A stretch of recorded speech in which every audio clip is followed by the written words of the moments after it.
आ आ आई. Yes. ब ब बदक. क क कणीदार. ख ख खमंग. ग ग गोकुळतू. हा. अगदी घरच्यासारखं.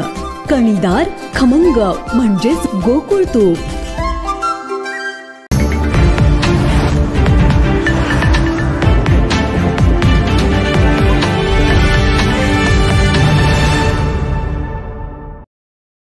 शेतकरी आता नावापुरताच राजा राहिला आहे. सत्तेच्या सारीपाटात फक्त निवडणुका आल्या की शेतकरी राजा होतो. महायुती सरकारने बड्या उद्योगपतींची कर्जे माफ केली, मात्र जगाच्या पोशिंद्याला दुर्लक्षितच ठेवले. राज्यातील शेतकऱ्यांची अवस्था आज बिकट आहे. त्यामुळे या विरोधात शेतकरी कर्जमुक्ती दिंडीच्या माध्यमातून रान उठवल्याशिवाय या सरकारला पाझर फुटणार नाही. जोपर्यंत शेतकऱ्याचा सातबारा कोरा होणार नाही तोपर्यंत शिवसेना मागे हटणार नाही, असा इशारा शिवसेना पक्षाचे संपर्क प्रमुख विजय देवणे आणि ग्रामीणचे जिल्हाध्यक्ष प्राध्यापक सुनील शिंत्रे यांनी दिला. राज्यातील शेतकऱ्यांना सरसकट कर्जमाफी देऊन त्यांचा सातबारा कोरा करा, या प्रमुख मागणीसह इतर मागण्यांसाठी शिवसेनेच्या वतीने राधानगरी तालुक्यातील सरवडे येथून आज शेतकरी कर्जमुक्ती दिंडीचा प्रारंभ करण्यात आला. ही दिंडी सरवडे, कासार पुतळे, कासारवाडा, पंडेवाडी, सोळांकूर, सुळंबी, नरतवडे, आकनूर, तुरंबे आदी गावातील प्रमुख मार्गावरून काढण्यात आली. या दिंडीचे महिलांनी औक्षण केले. या दिंडीत शेतकऱ्यांना सरसकट कर्जमाफी द्या व सातबारा कोरा करा, शक्तीपीठ महामार्ग रद्द करा, नियमित कर्ज भरणाऱ्याला 50,000 रुपये अनुदान द्या, खते बी बियाणास 50% अनुदान द्यावे, पाटबंधारे खात्याची पाणीपट्टी रद्द करावी, शेतकरी शेतमजुरांना पेन्शन द्यावी, सन 2024च्या महापुरात पडझड झालेल्या घरांना नुकसान भरपाई द्यावी, अशा मागण्या विविध मान्यवरांनी केल्या. यावेळी संपर्क प्रमुख विजय देवणे, ग्रामीणचे जिल्हाध्यक्ष प्राध्यापक सुनील शिंत्रे, संपर्क प्रमुख रियाजभाई शमनजी, उपजिल्हाप्रमुख सुरेशराव चौगले, प्रकाश पाटील, संभाजी भोकरे, राधानगरी तालुका शिवसेनेचे अध्यक्ष बाबासाहेब पाटील, उत्तम पाटील, राधानगरी तालुका महिला अध्यक्ष विमल पाटील, विभाग प्रमुख कल्पना भोसले, उपतालुका प्रमुख सागर पाटील, उत्तम शेटके, अरुण खामकर, विधान परिषद तालुका प्रमुख सागर भावके, विभाग प्रमुख रामचंद्र सुतार, उदय मोरे, विजय बुरुड आदी शेकडो कार्यकर्ते उपस्थित होते.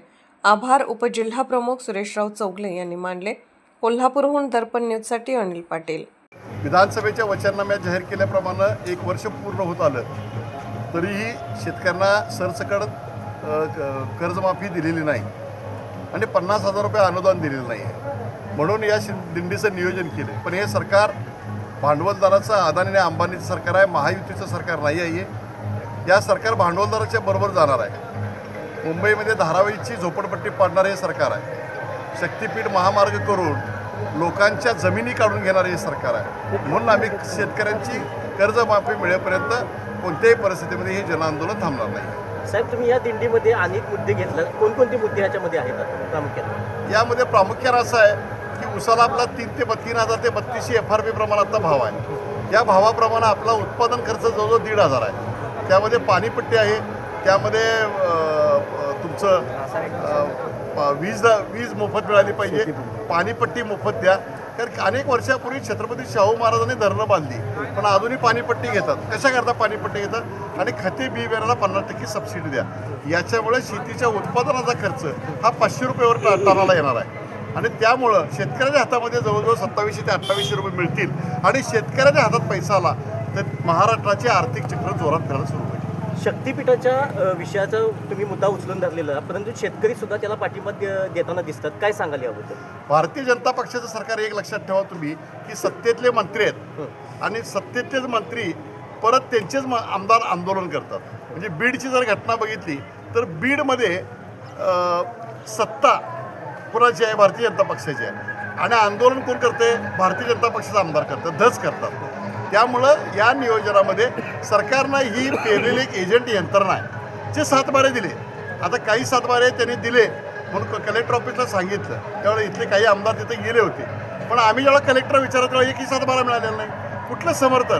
जर असं तर ओपन डायसवर, विधानसभेच्या डायसवर मुख्यमंत्री देवेंद्र फडणवीस जाहीर करावं की आम्ही एवढ्या आम्हाला उतारे मिळाल्यात म्हणून. त्या हरकती जास्त आहेत, उतारेवाले कमी आहेत. आता जर काय तुमच्या ह्या मागण्या घेऊन तुम्ही उतरला आणि या मागण्या जर काय मान्य झाल्या तर तुमची पुढची दिशा काय असणार? आक्रमक आंदोलन असतात.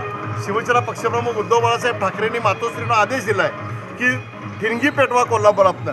ज्यावेळेला कोल्हापुरात पेटतं ते महाराष्ट्रात जातं, महाराष्ट्रामध्ये देशात जातं. हा छत्रपती शाहू महाराजांचं हे गाव आहे, हे कोल्हापूर आहे आणि इथे एकदा पेटलं तर ते महाराष्ट्रात थांबणार नाही. बघा तुम्ही, या दिंडीची दखल या महाराष्ट्राच्या सरकारने घेतल्या. आज कोपऱ्यावर आज तिसरा दिवस मी या दिंडीमध्ये फिरतोय की जागोजागी पोलीस यंत्रणा प्रचंड आहे. म्हणजे याच्यामध्ये एक सेन्स जातो. मी असं म्हणत नाही आहे, मागच्या अधिवेशनाच्या अगोदर जे अधिवेशन झालं त्या अधिवेशनाच्या अगोदर तुम्हाला जर बघितलं तर बच्चू कडूचं आंदोलन उदय सामंतांना पाठवून थांबवलं, पण अजूनही त्याने ते डायसवर घेतलेलं नाही आहे. म्हणून हिंमत असेल तर देवेंद्र फडणवीसला हे डायसवर घ्यावं आणि कर्जमाफी द्यावी. स्थानिक स्वराज्य संस्थांच्या निवडणुका काही ह्याच्यावरती येऊन ठेपलेल्या आहेत. काय भूमिका असेल एक महाविकास आघाडी म्हणून तुमची? महाविकास आघाडीची परिस्थिती अत्यंत चांगली आहे. विधानसभेमध्ये आमचा पराभव झाला, आम्हाला मान्य झालं. पण सत्ता गेल्यानंतर सत्तेमध्ये इकडे तिकडे फिरणाऱ्यांची एक लाईन लागल्या. जसे रेशनच्या दुकानामध्ये लाईन लागती तशी महायुतीमध्ये जाण्याचं लाईन आहे. कोण अजित पवारांकडे जाते, कोण एकनाथ शिंदेकडे जाते, कोण भारतीय जनता पक्षात जाते. आता ती जी बस निघाल्या त्या बसमध्ये आत माणसं जास्त आहेत, काही माणसं उभारलेले आहेत, काही माणसं दारात लोंबकळत आहेत, काही माणसं टपाव बसल्यात आणि काही माणसं मागच्या खिडकीवर आहेत आणि काही जण वाट बघायला की मला बसमध्ये कवा घेत आहे. हिंची ज्यावेळेला एकमेकांची लातळी होईल त्यावेळेला महाविकास आघाडीची सत्ता जिल्हा परिषद, पंचायत समितीने महापालिकेवर येणार. या राज्यामध्ये जे महायुतीचं सरकार स्थापन झाले, या सरकाराबद्दल जनतेमध्ये प्रचंड रोष आहे. कारण ज्या घोषणा सरकारनं स्थापनेवरती वेळी केलेल्या होत्या त्यातल्या कुठल्याही घोषणा ते पूर्तता करू शकलेले नाही. या राज्यामधला शेतकरी हा अतिशय दयनीय अवस्थेमध्ये आणि शेतकऱ्यांना कर्जमुक्ती करतो अशा पद्धतीची घोषणा सुरुवातीच्या टप्प्यामध्ये केलेली होती, पण कुठल्याही पद्धतीची कर्जमुक्ती शेतकऱ्यांना दिली गेली नाही. उलट या भागामध्ये शक्तिपीठासारखा एक नको असलेला रस्ता त्याच्यावरती 86,000 कोटी खर्च होत आहे, हा दिला जातो आहे. या 86,000 कोटीमध्ये खरं तर 2 वेळेला शेतकऱ्यांची कर्जमाफी होऊ शकते, पण ती भावना सरकारकडे असणं गरजेचं आहे. आणि म्हणून सरकारला जाग यावी, लोकांचे प्रश्न सरकारांच्यापर्यंत पोचावेत म्हणून या दिंडीचं पक्षाच्या वतीनं आयोजन केलेलं होतं. आदरणीय देवणे साहेबांच्या नेतृत्वाखाली ही दिंडी आम्ही चंदगड, गडिंग्लज, आजरा, कागल, गारगोटी आणि राधानगरी करून आता ती करवीर विभागामध्ये जाते आणि तिथून त्याची सांगता ही शिरोळमध्ये होते. या दिंडीला सर्व शेतकऱ्यांनी आशीर्वाद द्यावे एवढी या निमित्ताने मी आपल्याला विनंती करतो. आज आम्ही राधान तालुक्यामध्ये जी शेतकरी दिंडी काढली, या शेतकरी दिंडीचं काढण्याचा पाठिंबाचा उद्देश उद्योगपतींच्याकडं कर्ज माफ करायला पैसा आहे सरकारकडे, उद्योगपतींची कर्ज माफ करायला. आणि जे शेतकरी माझा रात्रीचा दिवस करतोय, राणा उन्हात जाऊन सापा किड्याची कुठल्या गोष्टीची भीती न बाळगता तो शेतात राणा उन्हात एवढं शेतीचे पण खतांची कर्ज एवढी खतं वाढलेली आहेत आणि त्यांची कर्जमाफी करायला हे सरकार खालीवर करते. ज्यावेळी पक्षप्रमुख माननीय उद्धवजी ठाकरे साहेब ज्यावेळी मुख्यमंत्री झाले त्यांनी पहिली जी घोषणा केली शेतकऱ्यांची कर्जमाफी आणि जे बोलले ते करून दाखवलं. पण ह्या सरकारनं नुकते घोषणाबाजी हे सरकार आहे. या सरकारने कर्जमाफी करतो म्हणून हे केलं आणि त्यांनी त्याच्यानंतर निवडून आल्यानंतर कर्जमाफीचं नासुद्धा शब्द काढलेलं नाही.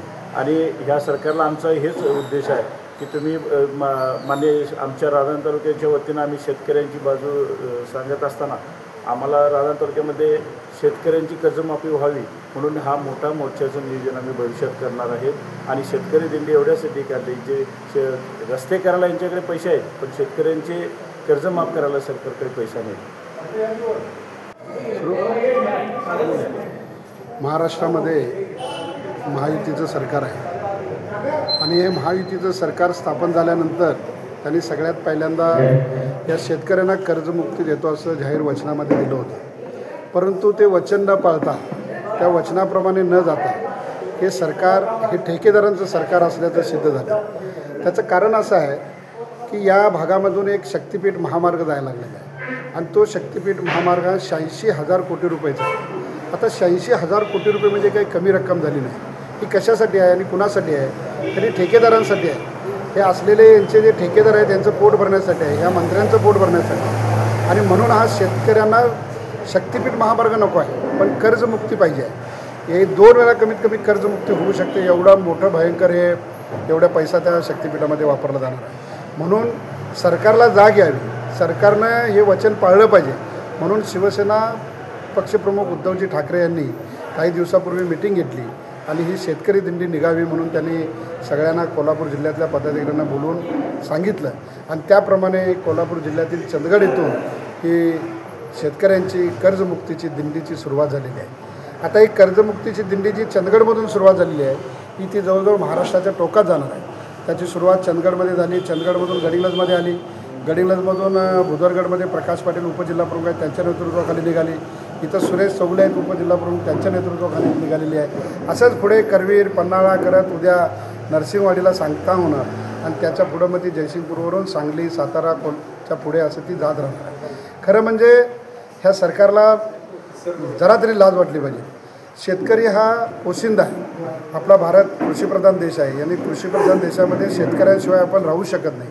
जर शेतकरी जगला तर आम्ही जगू शकतो आणि अशा शेतकऱ्याला मुक्ती न देता, कर्जाच्याबद्दल न बोलता शक्तिपीठाच्या मार्गावर आम्ही शक्तिपीठ महामार्ग करणार याच्यावरती माननीय मुख्यमंत्री देवेंद्रजी फडणवीस यांनी वक्तव्य केलेलं आहे. आम्ही खरोखर आई अंबाबाईला साकडं घालणार आहे की त्या देवेंद्र फडणवीसना आई महालक्ष्मीनं सद्बुद्धी द्यायला पाहिजे आणि आमची दिंडी संपायच्या आतमध्ये त्यांनी कोणत्याही परिस्थितीमध्ये शेतकऱ्यांचा 7/12 कोरा केला पाहिजे आणि शेतकऱ्यांना कर्जमुक्ती दिली पाहिजे.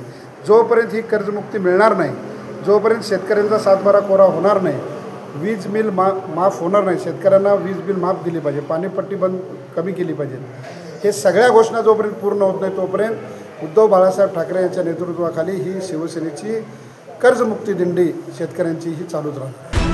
निर्भीड बेधडक बातमीसाठी दर्पण न्यूज चॅनलला लाईक करा, शेअर करा, सबस्क्राईब करा. मुख्य संपादक अभिजित रांजणे, दर्पण न्यूज.